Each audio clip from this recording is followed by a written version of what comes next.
Hello बच्चों, S के धाकड़ science classes में आपका स्वागत है। बच्चों, हम class 10th chapter 1 real numbers, जिन्हें हम वास्तविक संख्याएं कहते हैं, इनके बारे में पढ़ रहे हैं बच्चों।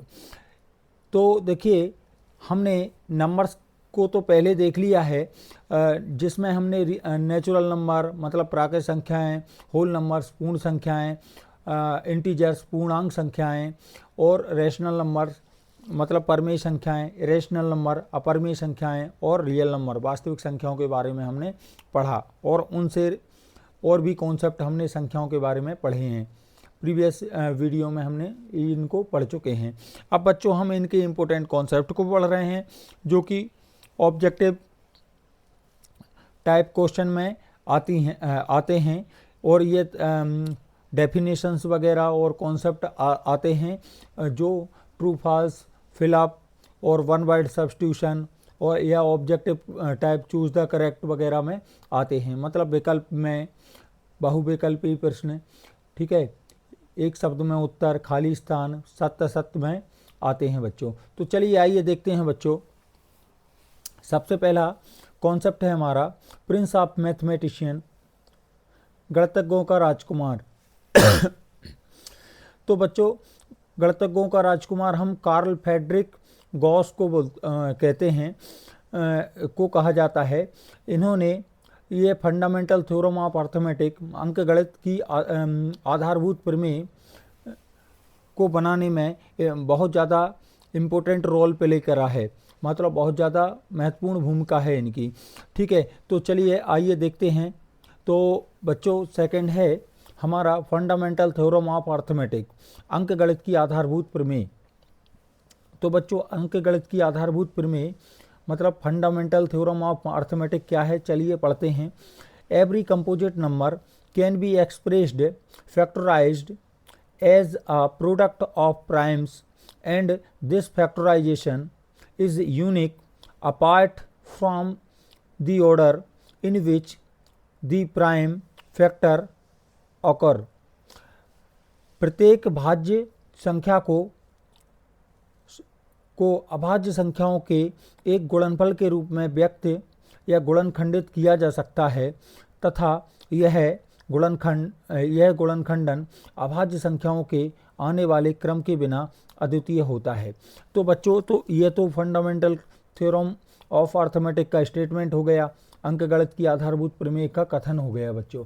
तो यदि आता है तो ये आपको लिखना पड़ेगा। ये इस प्रमेय का मतलब क्या है, ये क्या बोलना चाह रही है, उसको हम समझते हैं बच्चों। देखिए, यहाँ पर लिखा प्रत्येक भाज्य संख्या को अभाज्य संख्याओं के गुणनफल के रूप में व्यक्त किया जा सकता है। मतलब every composite numbers can be expressed factorized as product of prime. तो बच्चों देखिए, जैसे कि हम कोई बात कर रहे हैं, कोई नंबर है हमारा, कंपोजिट नंबर लेते हैं। तो कंपोजिट नंबर आपको पता है कि जिसके मोर देन 2 फैक्टर होते हैं, 2 से ज़्यादा फैक्टर होते हैं, उसको क्या बोलते हैं बच्चों, कंपोजिट नंबर बोलते हैं। जैसे मान लो आपने क्या करा, जैसे मान लीजिए 4 ले लिया। 4 को यदि हम कंपोजिट नंबर है, कंपोजिट नंबर मतलब भाज्य संख्या है, तो यदि हम इसको फैक्टराइज करेंगे तो 2 × 2 में लिखेंगे। तो हम लिखेंगे 2 की पावर 2 में लिख देंगे इसे। तो देखो, इसका एक गुणनखंड आया। जैसे मान लो 6 आया, तो हमने गुणनखंड के रूप में लिख दिया, इसको फैक्टराइज करके लिख दिया, ठीक है। तो यह जो है 2 की पावर 2 में आ गया। जैसे मान लो 6 है, 6 को हम क्या लिख सकते हैं, 2 × 3 या फिर 3 × 6, 3 × 2, दोनों में से किसी में भी लिख सकते हैं। तो देखो बच्चों, हमने इसको क्या करा, फैक्टराइज कर दिया, किस में, प्राइम फैक्टर में, मतलब अभाज्य गुणनखंडों के रूप में लिख दिया। और यहाँ पर बोला गया है कि every composite number can be expressed, सभी जो कंपोजिट नंबर होती हैं, भाज्य संख्याएं होती हैं, उन्हें हम क्या कर सकते हैं, फैक्टराइज कर सकते हैं, मतलब गुणनखंडित कर सकते हैं।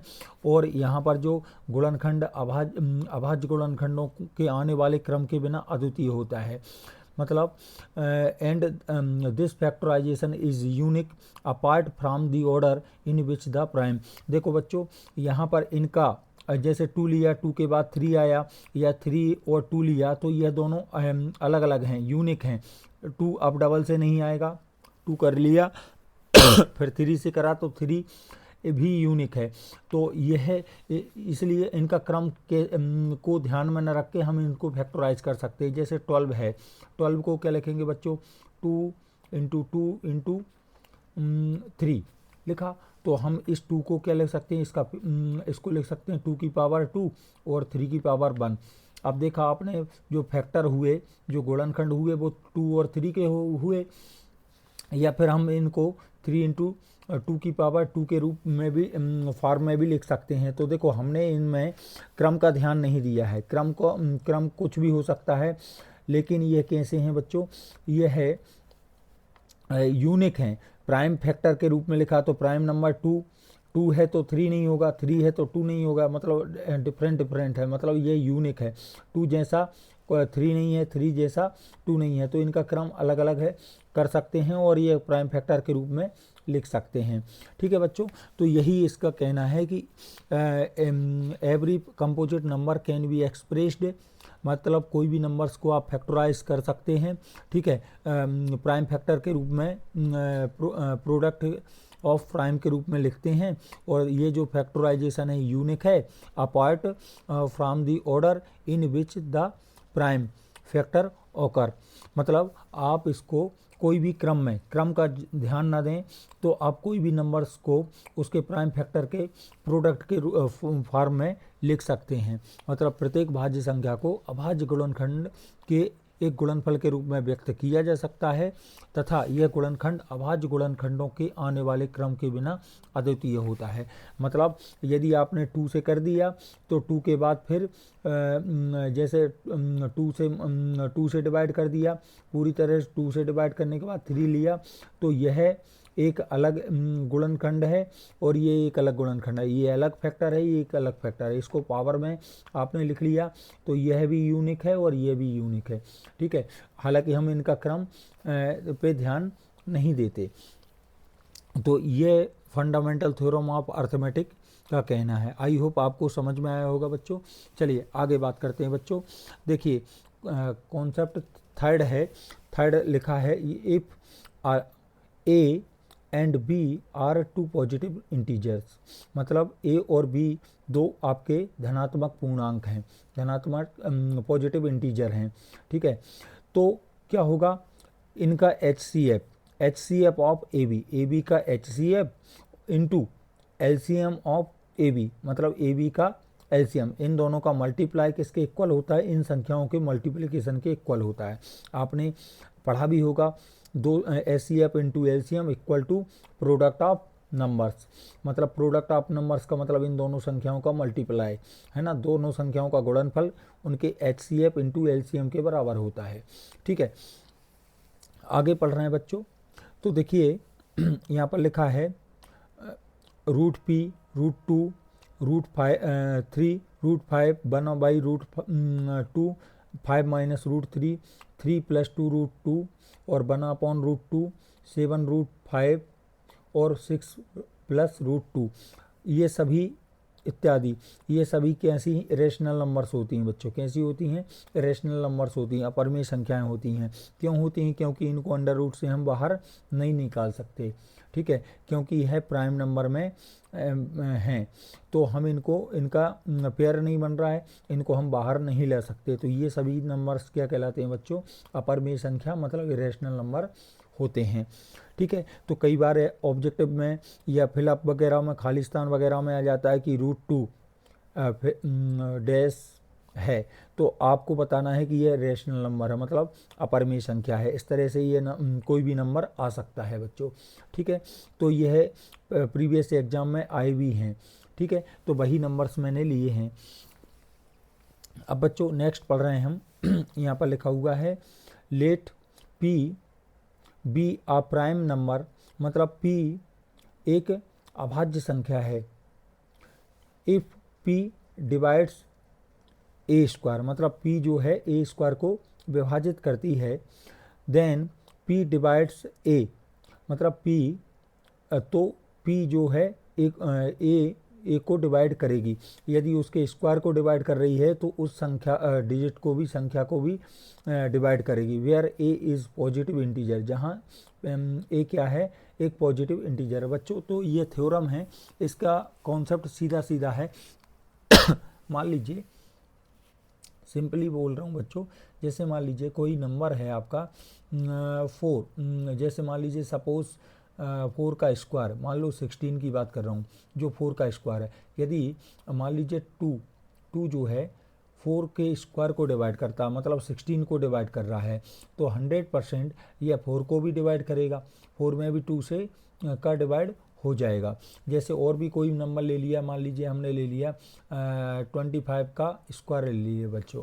25 का स्क्वायर लिया तो क्या आया, 625 आया। यदि मैं बोलूँ कि ये 5 मतलब 25 के स्क्वायर में, मतलब 625 में 5 का डिवाइड हो जाता है, मतलब यह डिविजिबल है किससे, 5 से, 5 से विभाज्य है। 5 का भाग इसमें 625 में चला जाता है। तो इसका मतलब है यदि हम कल को 25 में भी डिवाइड करें, मतलब 25 में भी भाग लगाएं, तो भी यह विभाजित हो जाता है। तो यही बोला है, p कोई अभाज्य संख्या है, मान लीजिए 5 क्या है, अभाज्य संख्या है, ठीक है, 5 अभाज्य संख्या हो गई, और यह p a स्क्वायर को विभाजित करती है, मतलब 25 को के स्क्वायर को विभाजित करती है, मतलब 625 में भाग जा रहा है। तो p a को भी विभाजित करेगी, मतलब जो 5 है वो 25 को भी विभाजित करेगा, ठीक है। 5 क्या है, 5 अभाज्य संख्या है, यह यदि इसके स्क्वायर को विभाजित करता है तो ए 25 को भी विभाजित करेगा। और जहाँ पर ए क्या है, धनात्मक पूर्णांक, मतलब जो 25 है वो कैसा है, पॉजिटिव है, धनात्मक है। तो यह इसका स्टेटमेंट है, और इसको हम इन नंबर्स को, जो इरेशनल नंबर होते हैं, उनको प्रूव करने में करते हैं बच्चों। चलिए, अब कुछ क्वेश्चन हैं बच्चों जो एग्जाम में आपके आए हुए हैं। इस तरह के क्वेश्चन, मतलब एक वन वर्ड में आए, 1 मार्क्स के लिए आए हैं। तो देखिए, जैसे लिखा है 96 और 404, 96 और 404 का HCF बताना है आपको बच्चों। तो HCF यदि हम निकालें तो इस तरह से हम HCF निकालते हैं 404 करके। तो यहाँ पर 2 से करेंगे तो 4 आ जाएगा, यहाँ पर 8 आ जाएगा, फिर 2 से करेंगे 2 आ जाएगा, और 4 आ जाएगा, फिर 2 से करेंगे बच्चों तो ये आ जाएगा 1, और यहाँ पर 12 हो जाएगा, फिर 2 से करेंगे 2 6 12, 6 आ गया, फिर 2 से करेंगे 3 टाइम्स आ जाएगा, 3 आ जाएगा, फिर 3 से करेंगे 1 बार आया। तो बच्चों हम इसको क्या लिखेंगे, हम लिखेंगे देखो 1 2 3 4 5, ये 2 की पावर क्या लिख दिया हमने, 5 इंटू 3 की पावर 1, ऐसा लिख दिया।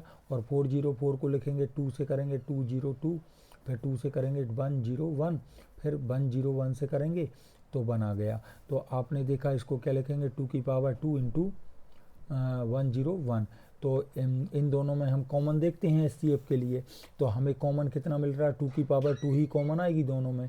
तो 2 की पावर 2 का मतलब बच्चों कितना होता है, 4। तो इनका HCF क्या आया, 4। इसी तरह से हम 91 और 21 का HCF निकालेंगे बच्चों। तो जब हम इन दोनों का HCF निकालेंगे ना तो 7 आएगा, क्योंकि 7 का डिवाइड 21 में और 91 दोनों में चला जाएगा, मतलब 7 कॉमन नंबर रहेगा, वेनिस्टे संख्या रहेगी 7, है ना, इसलिए। और 6 और 20 इनका HCF क्या होगा, 2 होगा। हालांकि हम इन क्वेश्चंस को सॉल्व भी करेंगे, अभी मतलब ये एग्ज़ाम में आए हैं इसलिए मैंने इनको लिखा है, ठीक है बच्चों। तो इस तरह से ये छोटे मोटे क्वेश्चन एग्जाम में, मतलब वन वर्ड मतलब 1 नंबर में आ जाते हैं। आगे बात कर रहे हैं बच्चों 7, if A equals to BQ then B is a factor of A, मतलब यदि A बराबर BQ है तो B का A, मतलब B का A क्या है, गुणनखंड है। तो बच्चों सीधी सी बात है, A बराबर क्या है, BQ है। तो जैसे मान लो 25 है, 25 में यहाँ 5, और यहाँ पर या मान लो आप यूँ समझ लो यहाँ 20 है, 20 में मैं कितने का भाग लगा रहा हूँ, 5 का। तो भागफल कितना आ रहा है, 4 आ रहा है, मतलब कोशेंट क्या आ रहा है, 4 आ रहा है, तो आपको पता है कि 5 का डिवाइड कर रहे हैं उसमें, तो इसका मतलब ये क्या फैक्टर है, तो 5 क्या है, इसका फैक्टर है। क्योंकि जैसे हम भाग लगाते हैं, डिवाइड करेंगे 20 में, 5 4 जा 20 होता है। तो देखो 5 क्या हो गया, आपका क्या हो गया, डिवाइज़र हो गया, मतलब भाजक हो गया, और ये डिविडेंड हो गया, और ये क्या हो गया, कोशेंट हो गया, मतलब भागफल हो गया। तो आपको कहने का मतलब आपने थोड़ा इनको थोड़ा, तो 5 × 4 में आया। यदि 5 जो है आपका क्या है, 5 के बारे में बात कर रहे हैं, तो 5 क्या है, इसका गुणनखंड ही तो है, गुणनखंड है, मतलब फैक्टर है, ठीक है। और यदि हम 4 की बात करें तो 4 भी फैक्टर है। तो यदि हम 4 फैक्टर मान रहे हैं, तो मतलब 4 का भाग इसमें लगाएंगे 20 में, तो 5 बार जाएगा, और 5 का भाग लगाएंगे तो 4 बार जाएगा। तो यही बोला है A=BQ। तो बी ए का क्या है, तो बी जो है, बी का ए क्या है, का एक गुणनखंड है, मतलब बी जो है ए का एक गुणनखंड है, मतलब एक फैक्टर है, ठीक है बच्चों। तो इस तरह से हमने इसको समझा। चलिए आइए देखते हैं बच्चों नेक्स्ट। अब ये नंबर्स के बारे में तो खैर हमने पढ़ा हुआ है पहले, लेकिन एक बार और रिवाइज कर लेते हैं, देख लेते हैं बच्चों। Every natural numbers, every natural numbers whole numbers होती हैं। तो ये ट्रू है बच्चों, ये आपसे क्वेश्चन में आएगा, every natural numbers are whole numbers is true. तो ट्रू फॉल्स में भी आ सकता है, तो आपको पता होना चाहिए कि हाँ ट्रू होता है, क्योंकि नेचुरल नंबर में मतलब प्राकृत संख्याओं में कौन आता है बच्चों, प्रत्येक प्राकृत संख्या पूर्ण संख्या होती है। 100% सही है, क्योंकि प्राकृत संख्याओं में 1 से लेके 1 2 3 4 ऐसे नंबर आते हैं, और होल नंबर में क्या आते हैं, पूर्ण संख्याओं में क्या आते हैं, 0 1 2 3 आता है। तो इसके जितने भी नंबर रहते हैं वो सब इसमें प्रेजेंट रहते हैं। और लेकिन यदि हम अपोजिट लेके चलें कि every whole numbers are natural numbers, तो रॉन्ग हो जाएगा, मतलब गलत हो जाएगा। क्यों, क्योंकि यहाँ पर 0 भी होता है, तो 0 नेचुरल नंबर नहीं होता है। तो यदि हम यहाँ से एवरी नेचुरल नंबर और होल नंबर्स बोलते हैं तो ट्रू है, मतलब प्रत्येक प्राकृत संख्या पूर्ण संख्या है, बिल्कुल सही है। लेकिन सभी प्रत्येक पूर्ण संख्या प्राकृत संख्या है, ये गलत है। Every whole numbers are natural numbers, ये गलत हो जाएगा। तो इधर से हम इधर जा सकते हैं। सिमिलरली आगे बात करें बच्चों, every whole numbers are integer, true है, मतलब सभी पूर्ण संख्याएं पूर्णांक संख्याएं होती हैं, परंतु सभी पूर्णांक संख्याएं पूर्ण संख्याएं नहीं होती। All integers are whole numbers, यह सही नहीं होगा, मतलब ऐसे में यहाँ से इधर जाएंगे तो सही होगा, ठीक है। Every integers are rational number, बिल्कुल ट्रू है, क्योंकि सभी जो इंटीजर रहते हैं उनके अपॉन में 1 लेके हम रैशनल नंबर बना लेते हैं। जितनी भी पूर्णांक संख्याएं होती हैं उनके बटे में 1 लिया, और हमने क्या बना लिया बच्चों, उन्हें परमेय संख्या बटे में लिख लेते हैं, ठीक है। तो लेकिन अब यहाँ पर बोला है every rational number, every rational number real number, बिल्कुल सही है, क्योंकि सभी जितनी भी परिमेय संख्याएं होती हैं वो वास्तविक संख्याएं होती हैं, रियल नंबर होती हैं, ठीक है। और एवरी रेशनल नंबर, जितनी भी रेशनल नंबर होती हैं वो सब क्या होती हैं बच्चों, रियल नंबर होती हैं। लेकिन अपोजिट लेके चलें, every real numbers are rational number, तो गलत हो जाएगा, क्योंकि देखो रियल नंबर में कौन कौन आता है, रैशनल और इरेशनल का कंबाइंड सेट क्या कहलाता है, मतलब परमेय और अपरमेय का संयुक्त, परमेय और अपरमेय को साथ इकट्ठा कर लेते हैं तो क्या बन जाता है बच्चों, वास्तविक संख्याएं होती हैं। तो यदि हम उल्टा लेके चलेंगे तो ये सही नहीं रहेगा, लेकिन प्रत्येक परमेय संख्या वास्तविक संख्या रहेगी और प्रत्येक अपरमेय संख्या भी वास्तविक संख्या रहेगी। Every rational number are real number and every rational number are real number, ये सही होगा बच्चों, क्योंकि हमने पढ़ा है प्रत्येक वास्तविक संख्या परमेय या अपरमेय होगी। ये मतलब प्रत्येक वास्तविक संख्या है परमेय या अपरमेय, ठीक है, ये सही नहीं होगा, ठीक है। तो परमेय होगी या अपरमेय होगी ये नहीं बोल सकते, परमेय और अपरमेय दोनों में से कोई एक होगा, ये सही है, ठीक है। तो देखो एवरी रियल नंबर रैशनल होगी, रैशनल और इरेशनल, रैशनल होगा या रैशनल होगा, दोनों में से कोई एक होगा। लेकिन हम बोलें कि सभी की सभी रियल नंबर रैशनल नंबर होंगी, गलत है। या सभी की सभी रियल नंबर इरेशनल नंबर है, ये भी गलत है बच्चों। ठीक है, तो या तो जो वास्तविक संख्याएं, परिमेय संख्याएं वास्तविक संख्याएं होंगी, 100% है, लेकिन सभी वास्तविक संख्याएं परिमेय संख्याएं नहीं होंगी। सभी रियल नंबर जो है क्या है, परिमेय संख्या नहीं होगी, और सभी वास्तविक संख्याएं परिमेय संख्याएं नहीं होंगी। तो ये बच्चों आई होप आपको समझ में आया होगा। वैसे भी हमने ये पढ़ लिया है, संख्याओं के बारे में बहुत अच्छे से जानते हैं, तो ये हमें क्लियर है, समझ में आ रहा है। चलिए अब आगे आते हैं बच्चों। आगे का क्वेश्चन, आगे का कॉन्सेप्ट है the sum are different of a rational number rational and an irrational number is rational। मतलब उन्होंने बोला कि एक परिमेय संख्या और एक अपरिमेय संख्या का योग या अंतर या तो जोड़ो या घटाओ अपरिमेय संख्या ही होता है, मतलब इरेशनल नंबर ही होता है। तो सही भी है बच्चों, ये आता भी है कि जैसे उन्होंने दे दिया 3 क्या है, एक रेशनल नंबर है, और 2√5 क्या है बच्चों, रेशनल नंबर है। तो इन दोनों का टोटल कर रहे हैं, मतलब सम कर रहे हैं, जोड़ रहे हैं, इन दोनों को जोड़ रहे हैं। तो ये जो पूरी जो टोटल नंबर है वो क्या हुई, रेशनल नंबर हुई, मतलब अपरिमेय संख्या हुई। मतलब यह परिमेय संख्या और ये क्या बच्चों, अपरिमेय संख्या, दोनों को जोड़ा तो मतलब प्लस में लिखा, तो ये जो कंप्लीट नंबर बना हमारा 3 + 2√5, ये कैसा रहा, अपरिमेय संख्या रहा। ठीक है, ऐसे यदि हम एक संख्या परिमेय ले लें और एक अपरिमेय संख्या ले लें, एक रेशनल ले लें, एक रेशनल ले लें, और उन रेशनल में से रेशनल घटा दें, तो यह जो नंबर आता है वो भी कैसा होता है बच्चों, इरेशनल नंबर होता है, मतलब अपरिमेय संख्या होती है। 6 + √2 भी क्या, देखो यह परिमेय संख्या है, ये अपरिमेय संख्या, दोनों का टोटल करेंगे तो अपरिमेय संख्या आएगी।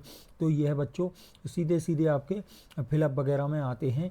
तो आपको याद होना चाहिए कि एक अपरिमेय संख्या को, एक अपरिमेय संख्या को, मतलब एक रेशनल नंबर को, एक रेशनल नंबर को जोड़ेंगे या घटाएंगे तो हमेशा क्या आएगा बच्चों, रेशनल नंबर आएगा। समझ में आया कि नहीं आया? ठीक है, चलिए आगे बात करते हैं बच्चों। क्वेश्चन 10 कॉन्सेप्ट,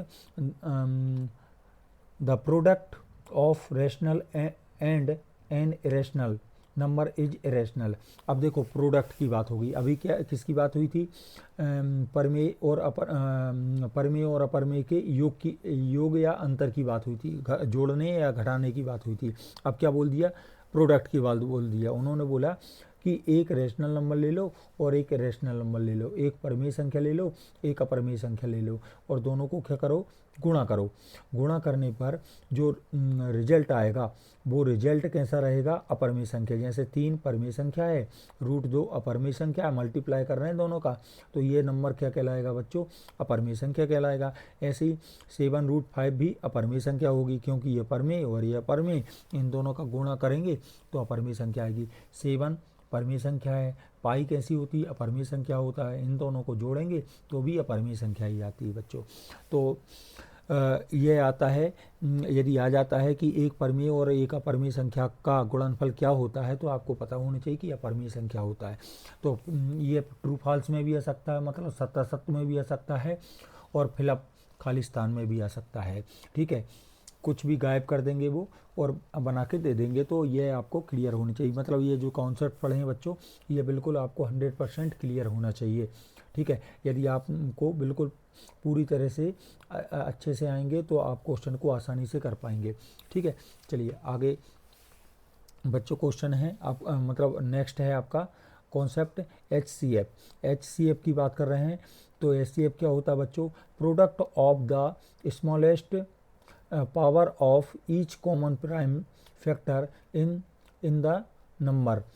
मतलब प्राइम मतलब संख्याओं में प्रत्येक उभयनिष्ठ अभाज्य गुणनखंड की सबसे छोटी घात का गुणनफल क्या कहलाता है बच्चों, मतलब HCF कहलाता है। तो हमने देखा भी है कि जो जितनी भी संख्याएं रहेंगी सबके हम अभाज्य गुणनखंड से निकाल लेंगे। अभाज्य गुणनखंड निकालने के बाद जिनमें कॉमन रहेगा, जो कॉमन रहेगा, सबसे छोटी घात जो कॉमन रहेगी वही हम क्या करते हैं बच्चों, मतलब SCF कहलाती है। जैसे कि हमने मान लीजिए 6 और 20 की बात कर रहे हैं, तो यहाँ पर 2 × 3 लिखेंगे 6 को, और 20 को क्या लिखेंगे, 20 को लिख सकते हैं हम 2 × 5 लिखा।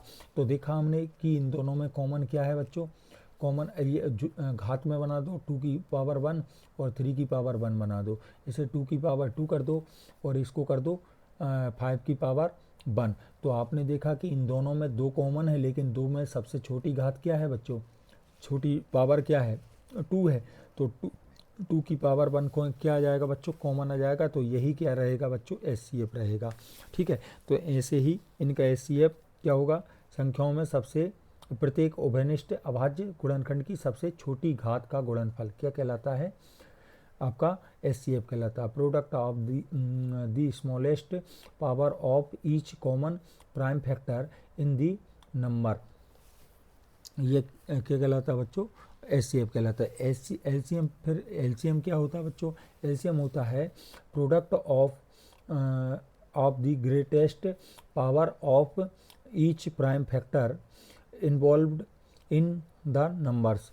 सभी संख्याओं में प्रत्येक अभाज्य गुणनखंड की सबसे बड़ी घात का गुणनफल क्या कहलाता है बच्चों, LCM कहलाता है। जैसे मान लो यहाँ पर हमने 6 और 20 की बात करी थी, 6 और 20 में हमने देखा कि सबसे हमें क्या करना है, सभी गुणनखंड लेना है बच्चों। क्या लिखा है हमने, सभी गुणनखंड संख्याओं में, सभी संख्याओं में मतलब दोनों संख्याओं में प्रत्येक अभाज्य गुणनखंड की सबसे, प्रत्येक अभाज्य गुणनखंड हमारा ये आया, जैसे 2 और 3 और 5 आया, तो सबको लेना है। तो हम LCM में क्या करेंगे बच्चों, LCM में सबसे पहले 2 की पावर सबसे बड़ी घात लेना है, सबसे बड़ी पावर लेना है, ग्रेटेस्ट पावर लेना है। ग्रेटेस्ट पावर क्या है, 2 है, और फिर 3 पे ग्रेटेस्ट पावर 1 है, 5 पे ग्रेटेस्ट पावर 1 है। तो इन दोनों का मल्टीप्लाई करेंगे, यहाँ 4 आएगा, यहाँ पर 5 3 × 15 मतलब 60 हमारा LCM आ जाएगा बच्चों। इस तरह से हम करते हैं। ठीक है बच्चों, आई होप आपको क्लियर हुआ होगा बच्चों। तो इतने ही कॉन्सेप्ट हैं इस चैप्टर से। ठीक है, इनसे ही क्वेश्चन बनाए जाएंगे, इससे बाहर कुछ भी नहीं जाएगा बच्चों। और नंबर्स को मैंने आपको प्रीवियस वीडियो में क्लियर करा दिया है। आपको वो भी पता होना चाहिए कि नेचुरल नंबर क्या होते हैं, होल नंबर क्या होते हैं, मतलब प्राकृत संख्याएं क्या होती हैं, पूर्ण संख्याएं क्या होती हैं, पूर्णांक संख्याएं क्या होती हैं, परमेय संख्याएं क्या होती हैं, अपरमेय संख्याएं क्या होती हैं, रेशनल नंबर, रियल नंबर क्या होते हैं, ये संख्याओं के बारे में क्लियर होना चाहिए। कंपोजिट नंबर क्या होता है, मतलब भाज्य संख्याएं क्या होती हैं, अभाज्य संख्याएं क्या होती हैं, मतलब प्राइम नंबर क्या होते हैं, और को प्राइम नंबर सहभाज्य संख्याएं क्या होती हैं, इनके बारे में मैंने आपको कंप्लीट डिटेल में समझाया है। तो आप को वैसे तो क्लियर होगा, यदि नहीं हो है तो आप उस वीडियो को देखें और उससे आप आपको क्लियरिटी आ जाएगी, क्लियर समझ में आ जाएगा। उसके बाद बच्चों इनको इन डेफिनेशंस को आपको मैंने समझाया है, इनको आप डेफिनेशन आपको लिखने के लिए आएंगी, तो मतलब लिखना पड़ेगा आपको। ठीक है, तो इनको आपको याद करना पड़ेगा बच्चों। ठीक है, तो इतने ऑब्जेक्टिव इसमें 3 नंबर के ऑब्जेक्टिव आएंगे और इनसे बाहर कुछ भी नहीं जाने वाला है। अब बच्चों हम क्या, आज के लिए इतना ही। नेक्स्ट वीडियो में बच्चों हम क्या करेंगे, इनके इम्पोर्टेंट क्वेश्चन सॉल्व करेंगे। ठीक है, तब तक के लिए बाय। आपको वीडियो कैसे लगी बताइएगा, लाइक सब्सक्राइब और कमेंट कीजिए। यदि कोई आपको कुछ भी डाउट आता है तो आप कमेंट के ज़रिए हमें संपर्क कर सकते हैं। तब तक के लिए बाय, ओके बाय।